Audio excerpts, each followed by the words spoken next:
Casper and I Vlogs.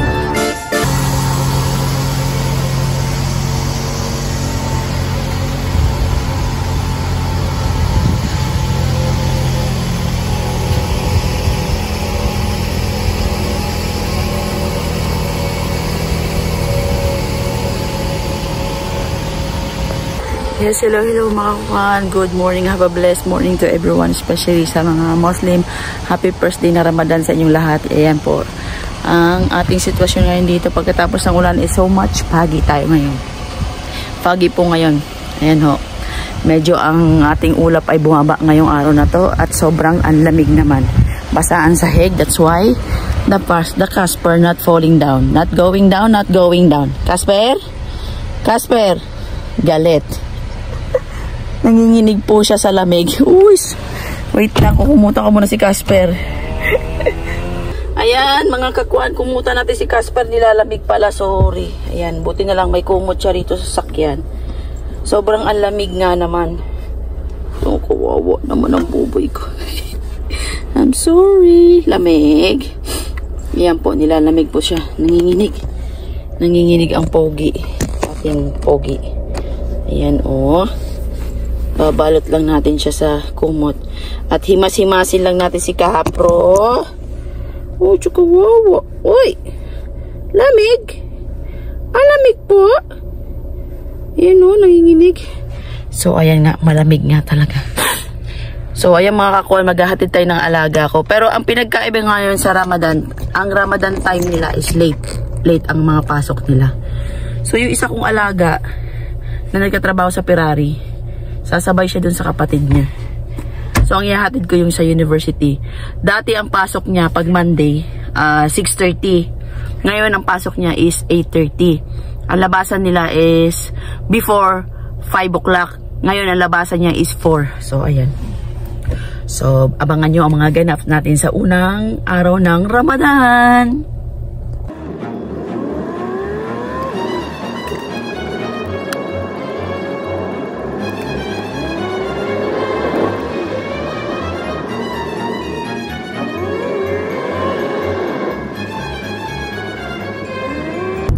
So, ayan na mga kakuha na ibaba na natin na ating alaga. Kanina ko pa gusto uminom ng tubig, hindi ako makainom ng tubig. Siyempre, respect. So, ayan nga po. Excuse me. Excuse me po. May sumabit lang po. Ayun, siyempre, tayo mga hindi mga Muslim, kailangan natin irespeto ang kanilang religion, ko ano yung mga bawal. Kasi siyempre, tayo yung dayuhan dito. So, alam naman halos lahat ng mga taga rito na, mga taga Abu Dhabi, yung mga workers, yan, yung mga katulad namin, mga driver sa loob ng bahay, tsaka yung mga kasambahay na kung ano yung mga bawal, lalo na yung pagkakain ka, kailangan hindi, syempre, hindi makikita ng amo, hindi ka magpapakitang kumakain ka sa harapan nila. Tapos dito sa labas din, pag nasa labas ka, hindi ka pwedeng sa kalsada, kain-kain ka ng chewing gum, bawal din yan. Candy, bawal din yan. Inom ng tubig, mas lalong bawal yan. Pwede mo naman gawin yan eh. Pwede mong gawin ang pag-inom ng tubig pag nasa loob ka ng CR. Yan, pwede yan, papasok ka sa loob ng CR. Kahit sabihin mo na nakakaano naman na mag-inom ka ng tubig sa loob ng CR. Yun lang talaga ang magiging way. Kahit yung nagkatrabaho dito sa yung mga gasoline boy, lalo na mga yan, talagang naka-ano sila sa init, naka-expose sila sa init na panahon. Buti nga ngayong Ramadan na to, hindi siya ganong kainit. Hindi na ganong kainit. Malamig pa din. Pero kung tumapat ito ng summertime talaga, na sobrang init na umaabot ng 50, sobra grabe yan, ang talagang mahirap para sa kanila. Yan sila, umiinom sila ng tubig sa CR talaga. Ngari, pupunta sila ng pwede naman sila magpaalam yan. Pupunta sila ng CR, doon sila iinom. Eh, syempre, di ba, mahirap yun. Kasi mas malaki ang penalty pag nakikita ka nila dito nasa labas. May nakikita sa'yo na, na police or CID dito na lumalabag ka sa, sa patakaran nila o rules nila sa Ramadan Day. So, ayan, respect lang tayo, no? So, pupunta muna tayo sa ADNOC station or sa petrol station. Kasi chinek ko yung oil ko dito din sa engine oil, bumaba na. Kasi sabi nung nag-change oil ako, kasi 10,000 kilometer ang ko laging pinapa-change oil ko.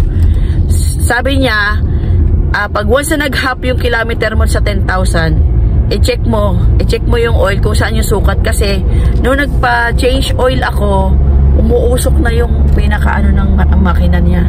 Umusok na kasi sobrang sagad na, wala nang oil siguro. Yun ang delikado, yun ang iwasan natin.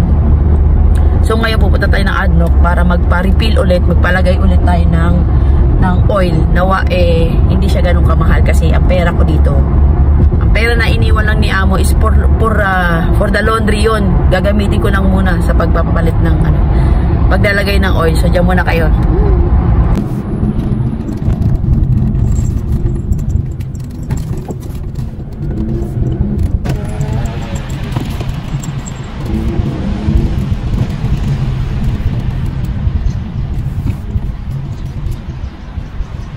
Magkano po kaya, kuya? Anong langis po? Oh, ilang is lang? 5,000, 10,000. Magkano po yung sa 5? 5,022. Sige po. Kasi wala na oh.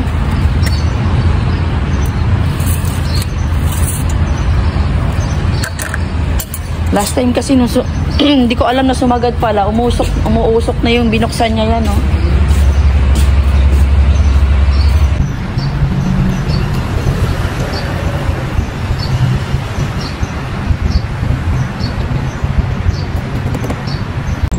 So, ayan mga kakuan, uwi na po tayo. Nakapaglagay na tayo ng oil hanggang sa matapos yung kilometer niya. Kasi mahirap na eh. Ingat-ingat lang. Lalong-lalo sa kalsada tayo. Palagi, trabaho natin. So, lagi natin check yung sasakyan natin. Kung merong mga leak ha. Pero kung okay naman yung sasakyan nyo, okay lang yan. Kasi to, naglilik na talaga yung pinaka-anuhan na ng oil sa ilalim. Pag nag-change oil nga, sinasabi sa akin lagi na, sabi sa akin na may leak na. So, kailangan bantayan mo siya, sabing ganun. Sabi ko, sige. Tapos sabi niya, pag umabot na ng kalahati ng kilometer mo, i-check mo. Pag bumaba na to, dagdagan mo na lang hanggang sa matapos. So, ayan. So, kumuha na rin tayo ng resibo para pakita kay Amo. Uwi na tayo para kumain. Ayan, nasa bahay na tayo. At ano ba yan? Bulol. Maghahanda na tayo ng ating almusal, no? Titingnan natin kung kumain na rin ba yung mga kasama ko sa loob. Kasi mahirap pagsabay-sabay kaming kumain kasi may bata rin kaming mayroon kaming baby rito na babantayan pa. So, abangan nyo kung anong breakfast natin. Nagumana, buloy na. Sige, dyan muna kayo.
So, ayan, natapos tayong kumain. Tumawag si amo. So, i-check natin ng tubig.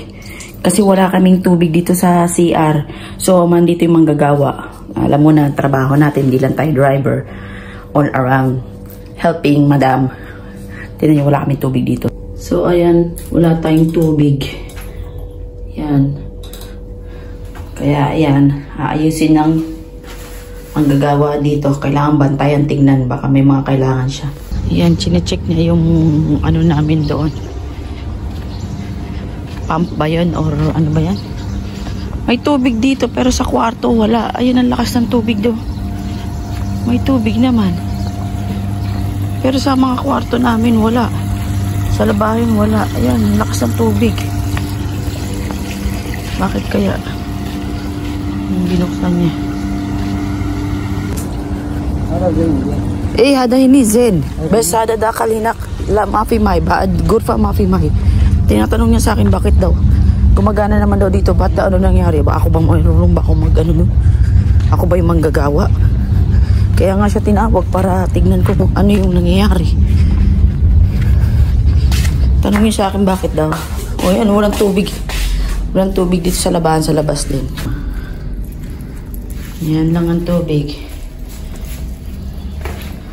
Hindi ko alam kung bakit dito. Oh, pag pinaandar, oh, wala. Oh, dito wala. So walang tubig. Oh. Yun, busy sa pinagagawa niya doon. Tayo dito nakatambay sa may pintuan hanggang matapos niya yung ginagawa niya dyan. Nawa nga nang makaligo ng maayos.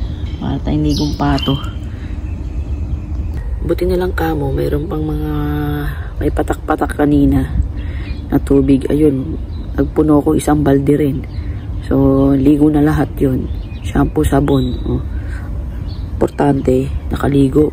Kaysa naman di ka makaligo. Diba? Yan, dyan na muna kayo hanggang sa matapos ito. So, ayan.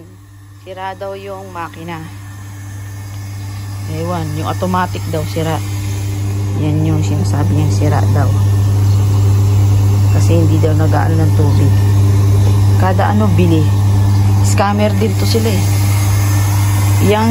Itong cover na to, pinagawa yan para hindi mabasa ang makina. Para pagka uulan, hindi siya masisira. O kahit na pinagawa ni amo, ganun pa din. Hindi. What is the use, yani? Ngayon sira na naman, papalitan na naman ang bago ng makina.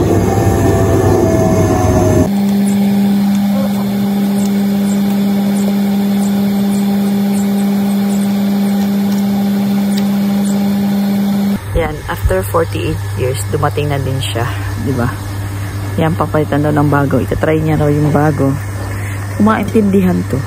Sabi ko, sira ba yung luma? Sabi niya, hindi ko alam kasi hindi gumagana. Pag gumana daw yung bago, ibig sabihin may problema daw yung luma. Sakit ang ulo ko. Ayan mga kakuan. Ang init dito, no? And we have lemon tree na hindi siya namumunga. Namumulaklak lang siya, pero hindi siya namumunga. So, ayan, bantay-bantay muna tayo dito. Kailangan pa kasi bantayan, kala mo naman eh. Yan muna kayo. So, ayan yung bago, ginagawa niya. It's okay. It's okay. Best. Yan yung bago, yung blue ang luma. Yan. Kakabit niya doon. Para sa tubig namin. Wala kaming tubig. So, ayan. Ginagawa niya.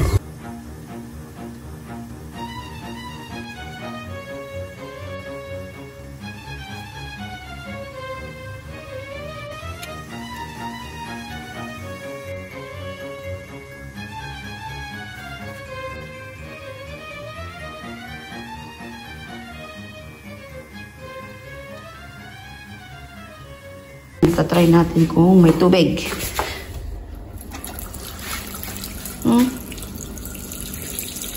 Yan na. Konti. Dito. Hindi, wala pa din. Konti pa rin.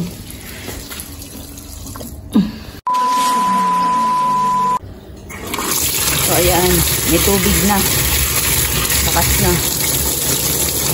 Okay na. Umapaw. Hinayaan ko mang tubig doon. Ayan na, naayos na yung water namin. Ito yung inaayos niya kanina. Yung pala, ito pala may problema. Yun ang pinalitan niya.